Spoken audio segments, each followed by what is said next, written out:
Provavelmente,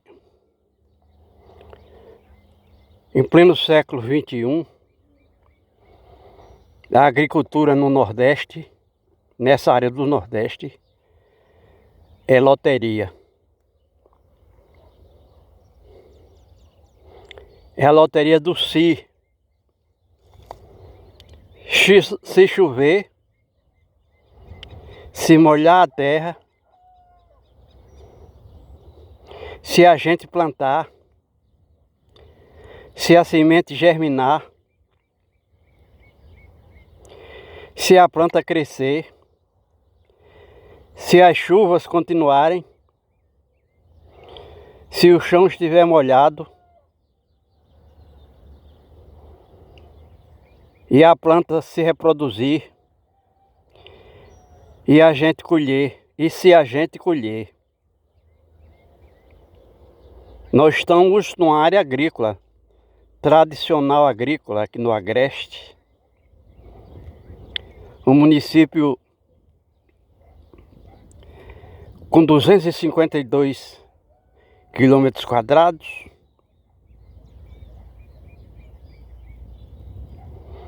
Ou seja, 25 mil hectares. E todos os agricultores juntos não plantaram 5 mil hectares.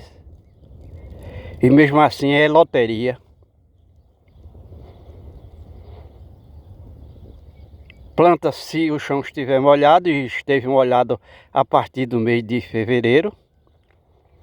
Dia 6, 7 e 8 de fevereiro caiu chuva aqui, uns 70 milímetros durante 3 dias. Alguns plantaram, porque tem que arar a terra antes da plantação. E quase sempre depende do trator da prefeitura, que não dá para todo mundo. O prefeito, o secretário distribui o trator com aquelas pessoas que são do seu ciclo político, ou como queiram, do curral eleitoral. 4, 5 tratores para cultivar a terra ao mesmo tempo, porque a terra tem que ser cultivada logo que molha, o chão está úmido. 4, 5 tratores para 5 mil hectares de terra. Cortar 5, claro, que vai terminar as chuvas e o trator não chega para cortar a terra. Aqui o homem cortou, porque contratou um trator, está tudo rimando. E mesmo assim, continua a loteria. Do dia 6 de fevereiro ao dia 1º de março, não caiu chuva aqui. E aí o homem não conseguiu plantar, e se plantou, a primeira lavoura morreu. Aí choveu dia 1º e dia 3 de março. O homem plantou aqui, a gente não vê nem ainda a planta brotando da terra, a lavoura que ele plantou aqui, que seria provavelmente milho e feijão. É uma loteria. E agora a gente vê ao longe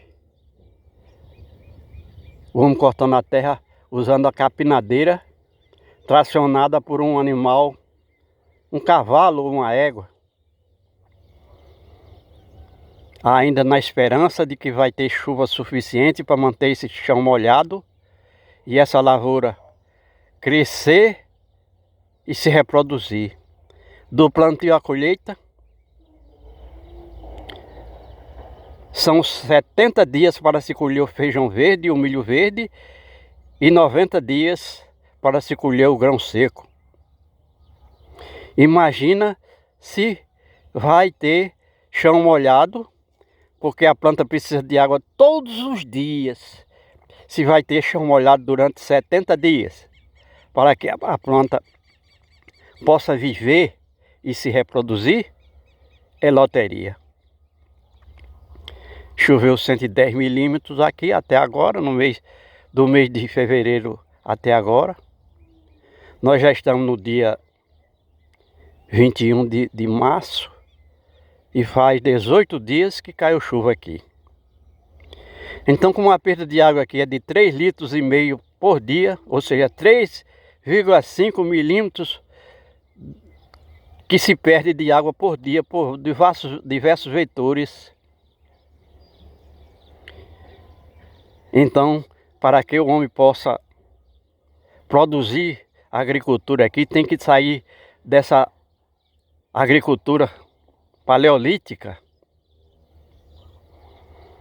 na base do Si, e com 110 milímetros de chuva que já caiu aqui, são 110 litros de água por metro quadrado. Então, para se produzir lavoura aqui, produzir alimento, é preciso que o homem mude essa mentalidade que ele vem passando de pai para filhos durante os 300 anos que essas terras estão ocupadas pelo homem civilizado. Ou seja, tem que captar água junto à lavoura, água da chuva, para que no momento que faltar a chuva, o chão estiver secando, o solo secando, o homem repor essa água para que a lavoura possa continuar vivendo. E toda essa área que a gente está vendo aí é um açude. Alguém diz, um açude sem água? Na realidade, os 110 milímetros de chuva que caíram aqui durante 6 ou 7 chuvas, durante mais de um mês, não foi suficiente para essa água escorrer no riacho e chegar ao açude. Então não existe água represada, embora já tenha caído 110 milímetros de chuva aqui. Porque a água, como a gente sabe, é um solvente e substrato da natureza. Além do mais, ela vai procurar espaços para se manter. É o que a gente poderia chamar a água é um fluido de baixa viscosidade e grande massa específica. 1 litro de água é 1 quilo.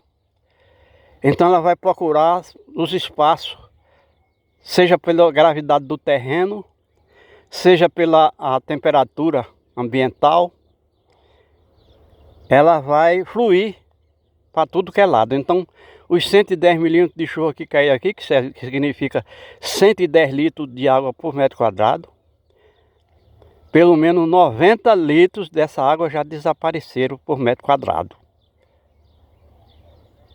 E ela não é suficiente para escorrer nos riachos.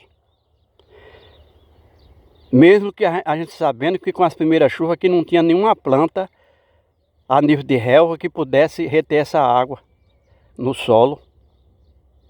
Esse solo que praticamente já não existe, porque a gente vê que é um solo arenoso, em cima de um subsolo duro,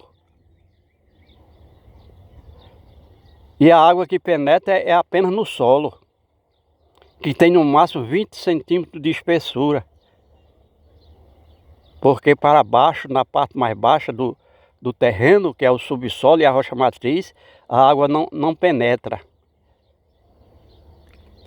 Então nós estamos mostrando isso, que o homem tem tecnologia para captar e armazenar água da chuva junto ao roçado, para poder suprir a água na lavoura quando ela precisa, ou seja, quando não tem as chuvas. Mas nós estamos ainda aqui na lavoura, agricultura praticada há 300 anos, sem nenhum critério de conservação da terra. Essas terras mantidas nuas, sem vegetação permanente, perene, de modo que o clima está cada vez mais agressivo, e a gente sabe que o vegetal é o 5º elemento da natureza, e existe uma relação absolutamente lógica entre a cobertura vegetal e as chuvas. Tanto a formação de nuvens, como o incentivo para as chuvas, porque o 5º elemento da natureza, que são os vegetais, quanto maior a cobertura vegetal, maior a probabilidade de se ter água no estado líquido aqui, ou seja, chuvas, água doce no estado líquido, que deveria chegar e se armazenar no açude. E o semiárido nordestino, que tem 1 milhão de quilômetros quadrados, um dos semiáridos mais densamente povoados, tem no mínimo 1 milhão desses pequenos açudes que a gente está vendo aqui, onde seria a sua represa, e aqui a água é zero. Mesmo porque quando a água bate no chão, como a gente disse, ela é solvente e substrato, vira água no estado lixo. E 90% da água que se precipitou aqui já desapareceu. Porque ela vai ocupar todos os recipientes, incluindo a atmosfera, onde estão as nuvens e a umidade do ar. Na litosfera, ela vai ocupar os espaços nos corpos dos animais, nos corpos dos vegetais e drenada no chão para formar os lençóis subterrâneos. E na hidrosfera inclui o açude, o oceano, os lagos. Então a água não consegue se manter parada se não tiver vamos dizer assim, uma obra hídrica com capacidade de conter esses benefícios que a água tem com relação à fluidez. Então uma reserva de água, um reservatório, tem que ter capacidade de reter essa água tal qual vem das nuvens, evitando que ela fuja para o ar, evapore, evitando que ela fuja para o chão, pelo chão, para a drenagem no terreno. E a engenharia, principalmente aqui no Brasil, ainda não tem essa capacidade de entender que 110 milímetros de chuva que caiu aqui já era suficiente para fazer agricultura o ano todinho, desde que o homem tivesse captado e armazenado essa água tal qual vem das nuvens, sem fuga, sem contaminação. Mas aí já é outra história.